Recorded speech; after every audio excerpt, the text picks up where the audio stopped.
আমাদের এই বিপুল চক্রান্ত, বিপুল অপপ্রচার, বিপুল কুৎসা ব্যর্থ করে দিয়ে তৃণমূল কংগ্রেসের প্রার্থীরা 6টার মধ্যে 6টা আসনে জয়ী হয়েছে।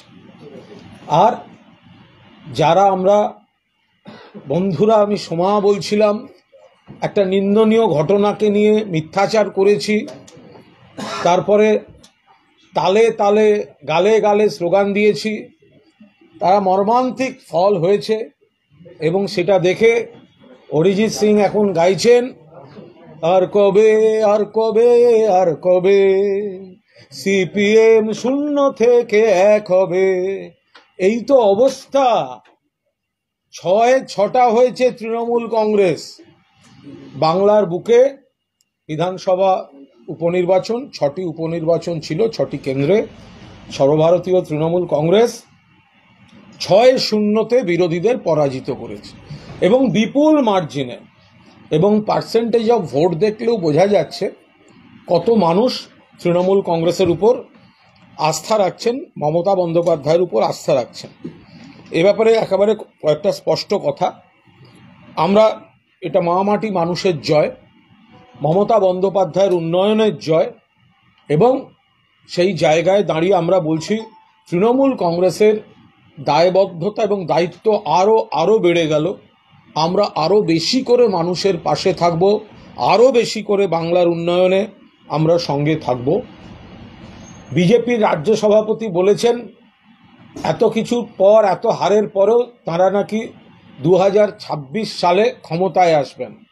আমরা খুব দায়িত্ব নিয়ে বলছি, 3026 সালেও বিজেপি ক্ষমতায় আসবে না।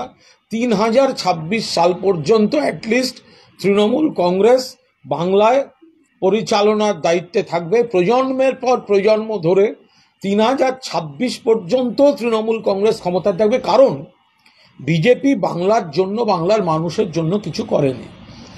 100 দিনের টাকা থেকে শুরু করে, আবাসের টাকা থেকে শুরু করে বাংলার প্রাপ্য টাকা দেয়নি, কুৎসা করেছে, প্রতিহিংসার রাজনীতি করেছে। বাংলার মানুষ তাদের সমর্থন করবেন না।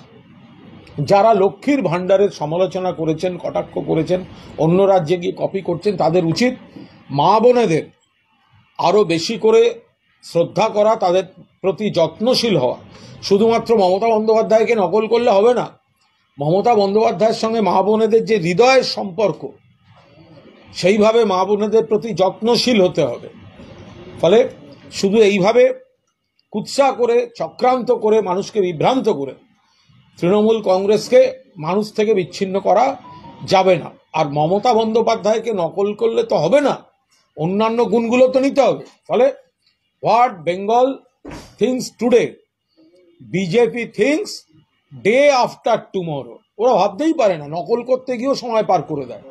আর একটা কথা আপনাদের বলবো, এবারের এই 6টা বিধানসভা উপনির্বাচন, এটা আমরা কনফিডেন্ট ছিলাম, কারণ মমতা বন্দ্যোপাধ্যায়ের নেতৃত্বে উন্নয়নটা মানুষের কাছে গিয়েছে। কিন্তু যে পরিমাণে কুৎসা, অপপ্রচার, ষড়যন্ত্র হয়েছে, বাংলার মানুষ যে সেটা ব্যর্থ করে দিয়েছেন, তার জন্য আমরা তৃণমূল কংগ্রেসের সৈনিকরা মানুষের কাছে কৃতজ্ঞ। আরজিকর অত্যন্ত নিন্দনীয় ঘটনা। আমরা সবাই দোষীর ফাঁসি চাই, শাস্তি চাই, অভয়ার ন্যায় বিচার চাই। কিন্তু কলকাতা পুলিশ 24 ঘন্টার মধ্যে অ্যারেস্ট করার পরেও যেভাবে লাগাতার মিথ্যাচার হয়েছে, ফেক অডিও, ফেক ভিডিও, 150 গ্রাম ডক্টর বিচিত্রবীর্য গোস্বামী, এরা যা চালিয়েছেন এবং মানুষের আবেগকে বিভ্রান্ত করা হয়েছে, একাংশের মিডিয়া, সোশ্যাল মিডিয়ায় মিথ্যাচার, তারপরে দাঁড়িয়ে মানুষ এটা বিশ্বাস করেছেন সমাজে খারাপ ঘটনা ঘটেছে। তৃণমূল কংগ্রেসও এর বিরুদ্ধে, মমতা বন্দ্যোপাধ্যায়ের পুলিশই একে অ্যারেস্ট করেছে। এই কুৎসিত ঘটনা সিপিএম জমানায় আরও বেশি হয়েছে, বিজেপি শাসিত রাজ্যগুলোতেও অনেক হয়। ফলে বিরোধীরা যে ন্যারেটিভটা তৈরি করতে গেছিল, বাংলার মানুষ তাতে সাড়া দেননি। খারাপ ঘটনা আমরা সবাই প্রতিবাদী, কিন্তু তার জন্য সেটাকে রাজনৈতিক ফায়দায় ব্যবহার করা, সেটা বাংলার মানুষ হতে দেননি। সেই কারণেই 6টি আসনের 6টিতে মমতা বন্দ্যোপাধ্যায়ের প্রার্থীদের বিপুল ভোটে জিতিয়েছেন বাংলার মানুষ। পাশাপাশি এই আরজিকরকে কেন্দ্র করে এই বামেরা যে কুৎসিতভাবে অপপ্রচার যা শুরু করেছিলেন, দেখেছেন তাদের ভোটের পার্সেন্টেজটা লজ্জা করে না? সিপিএম যারা এত বড় বড় কথা বললেন, সিতাইতে বামপন্থী প্রার্থী 1.5%, মাদারিহাট 2.3%, মেদিনীপুর 5.5%, নৈহাটি 6%, তালডাংরা 11%, হাড়োয়া আইএসএফ 13%। মানে কি? মানুষ থেকে বিচ্ছিন্ন। আরে প্রথম হওয়া দূরের কথা, দ্বিতীয় হতে পারে না, প্রার্থী দেওয়ার সাহস পায় না। গুহারা হারবে বলে অন্য দলকে সমর্থন করছি বলে ময়দান থেকে পালিয়ে যায়। সিপিএম কালকে একটা বিজ্ঞাপন দিয়েছে না, এই চাই, এই চাই। ওদের উচিত ওটাকে আর একটু অ্যামেন্ড করে প্রথম বিজ্ঞাপনটা একটা রাজ্য সম্পাদকও চাই। কারণ যে সিপিএম শূন্যয় থাকে, আরে অরিজিৎ সিং এর গানটা আর একবার গান না, আর কবে আর কবে আর কবে সিপিএম 0 থেকে 1 হবে। লজ্জাও করে না। 6টাতে একটা মাত্র সিপিএম এর ক্যান্ডিডেট, 4টে বামফ্রন্টের ক্যান্ডিডেট, একটা আইএসএফ, একটা সিপিআইএমএল, থার্ড ফোর্থ। সিতাইতে বোধহয় কংগ্রেস বেশি ভোট পেয়েছে বামফ্রন্টের প্রার্থীর থেকে, সর্বশ্রেষ্ঠ আমি বলতে পারবো না। ফলে এই আরজিকরকে কেন্দ্র করে যারা মিথ্যার রাজনীতি, কুৎসার রাজনীতি, বিকৃত রুচির রাজনীতি করেছে, এই সিপিএম এগুলোকে চিনে রাখুন, এইগুলোকে চিনে রাখুন। দেখলে জিজ্ঞাসা করুন, কুৎসাকারীর গালে গালে, বাকিটা ভেবে নেবে। আপনি তো খারাপ কথা বলছেন না, আমিও বলছি না। চক্রান্তকারীর গালে গালে, খুব ভালো লাগছিল তখন, হ্যাঁ, নেচে নেচে নেচে নেচে, কুৎসাকারীর গালে গালে, বাকিটা কি কমরেডরা বলে নেবেন, শূন্যস্থান পুরো করে নেবেন। চক্রান্তকারীর গালে গালে, মিথ্যা প্রচারকারীর গালে গালে। যা দেখুন, আরজিকরের কুৎসিত ঘটনা কেউ সমর্থন করে না। মমতা ব্যানার্জি, অভিষেক ব্যানার্জিও কড়া ভাষায় বলেছেন ফাঁসি চাই।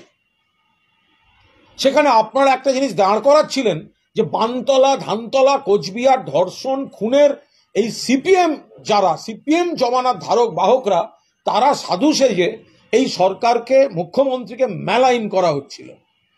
মানুষ সেটা অনুভব করেছেন। হ্যাঁ, খারাপ ঘটনা, সরকার ধরে নিয়েছে, পুলিশ ধরে নিয়েছে, হ্যাঁ খারাপ ঘটনা। এগুলো তো বাম জমানাতে বেশি হতো। হ্যাঁ খারাপ ঘটনা, এগুলো তো বিজেপিতেও হয়। তাহলে খারাপটা শুধরাতে পারে তৃণমূল কংগ্রেসই, মমতা ব্যানার্জির পার্টি শুধরাতে পারে। সেই আস্থা থেকে মানুষ ভোট দিয়েছেন। সিপিএম এর যা অবস্থা, আরে প্রথম ছেড়ে দিন, দ্বিতীয় হওয়ার জায়গায় নেই। সিপিএম কই? আইএসএফ কে ব্যবহার করতে হচ্ছে, তাও দ্বিতীয়। মানে কি? ভোটারের পার্সেন্টেজ অফ ভোটের ডিফারেন্সটা দেখবেন, ডিফারেন্সটা।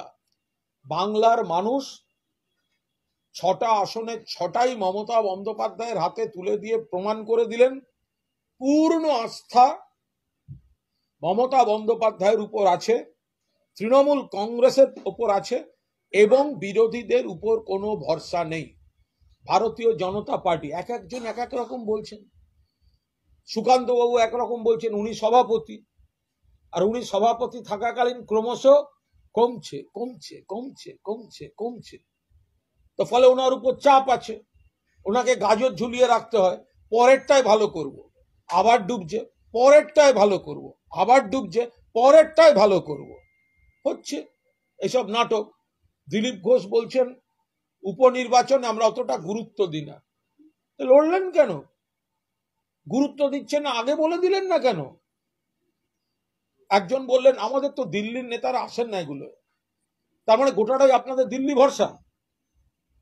আমাদের তো কই দিল্লির নেতা লাগছে না। ইভেন মমতা বন্দ্যোপাধ্যায় মুখ্যমন্ত্রীও উপনির্বাচনে প্রচারে যাননি। রাজ্য নেতৃত্ব, স্থানীয় নেতৃত্ব, কর্মী, সমর্থক, বুথ কর্মীরা, তারা ভোট করেছেন, তাতেই আপনাদের এই অবস্থা। তাহলে আগে বলে দিলেন না কেন হারবো? হারার পর কত রকম ছুতো দেয়া যায়।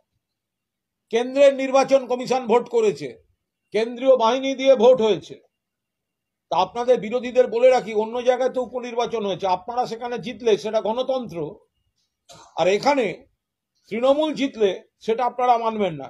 আপনারা কি মানলেন কি না মানলেন কি আসে যায়, বাংলার মানুষ আশীর্বাদ করেছে, স্বীকৃতি দিয়েছে, 6টার মধ্যে 6টা সিট। সন্দীপ অটো লাইনে চলছে ধামাকা অফার, মাত্র 99,600 টাকায় গ্ল্যামার ক্লাসিক এখন অন রোড। এছাড়াও 1 টাকা ফাইন্যান্স, 0 ডাউন পেমেন্ট করে গাড়ি এখন হাতের মুঠোয়। এছাড়াও রয়েছে যে কোনো কোম্পানির গাড়ি ন্যায্য মূল্যে এক্সচেঞ্জ করার সুযোগ। এছাড়াও একাধিক অফার। তাই আজই চলে আসুন সন্দীপ অটো লাইনে, ঠিকানা পিএম রোড, কোচবিহার। বিশদে জানতে কল করুন 9832077848 অথবা 9289922698 এই নম্বরে।